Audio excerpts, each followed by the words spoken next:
என் அன்பு பிள்ளையே, நீ உண்மையோடும் ஆன்ம உணர்வோடும் கண்ணீரோடும் செய்கின்ற பிரார்த்தனைகளை கேட்டுக்கொண்டுதான் இருக்கிறேன். நான் அளிக்கும் பதில்களை உன்னால் புரிந்து கொள்ள முடியாமல் போய்விடுவதால் மனம் போல் நடந்து தட்டி கழித்து விடுகிறாய். பலனை நீ அடைய முடிவதில்லை.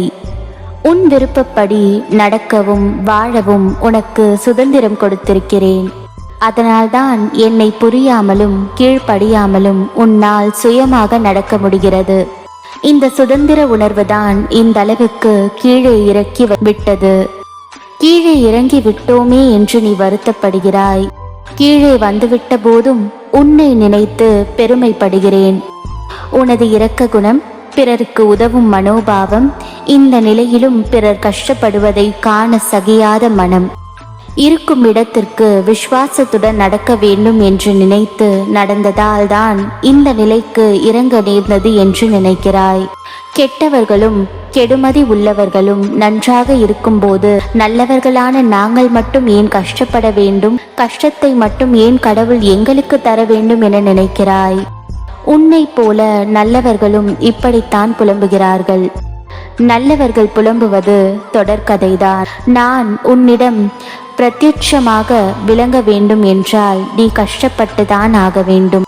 ஏனெனில் நான் நல்லவர்கள் மனதில் மட்டுமே வாழ முடியும். இப்படி உன்னை கஷ்டப்படுத்தி வாழ்வதால் என்ன பலன் என்று நீ நினைக்கலாம். நான் உன்னை பக்குவப்படுத்த உனக்கு வரப்பிரசாதமாக கொடுத்திருக்கிறேன். உன்னுடைய தகுதிக்கும் தாங்கும் சக்திக்கும் ஏற்பத்தான் கஷ்டத்தை தருகிறேன். இதை உன்னால் சமாளிக்க முடியும் என்று தெரிந்த பிறகே கஷ்டம் வருகிறது. இப்போது நீ வேகமாக செயல்பட வேண்டும், நிறைய சிந்தனை செய்ய வேண்டும். இதன் மூலம் இப்போதுள்ள நிலையை விட பல மடங்கு உயர்வடைய வேண்டும் என்பதற்காகவே இதை உனக்கு கொடுத்தேன். இருள் நீங்கி பிரம்ம முகூர்த்தம் ஆரம்பமாகிவிட்டது. அப்படியே உனது கஷ்டங்களும் பிரச்சனைகளும் முடிந்து போகும். எல்லா துன்பங்களும் விலகி புத்துணர்வோடு நீ இருக்கப் போகிறாய். சோர்ந்து போகாதே, தைரியமாக இரு. இதோ நான் உன்னுடன் கூடவே இருக்கிறேன். ஓம் சாய்ராம்.